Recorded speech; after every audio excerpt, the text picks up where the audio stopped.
Just because your office is a kitchen doesn't mean your business deserves chaos. What if I told you this is the one system that you need to run your personal chef business, including client management, bookings and events, menus, and ingredients with shopping lists? So as you can see here from the main dashboard, you have your total profit made until now. You have here your menus with all the related information, and you have down here your most recent bookings. You can see here your recent bookings, and here your financial center with all the related costs per event and per client.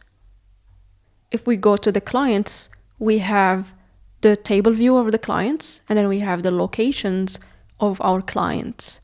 So when we open the bookings page, this is where we can manage all our bookings in one place.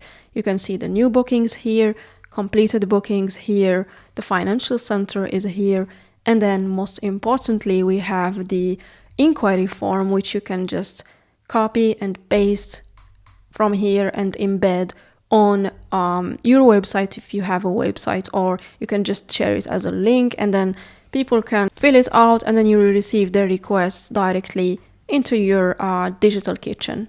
And then this is the booking calendar that shows you exactly when you have what event and what's the status. If we want to go to the menus, this is where we manage our menus with all the food type, menu type, and all the notes related to each menu.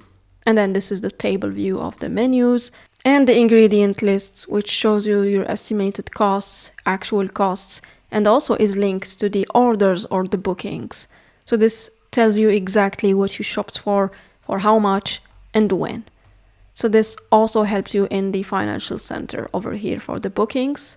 In the financial center, it's all feed in here.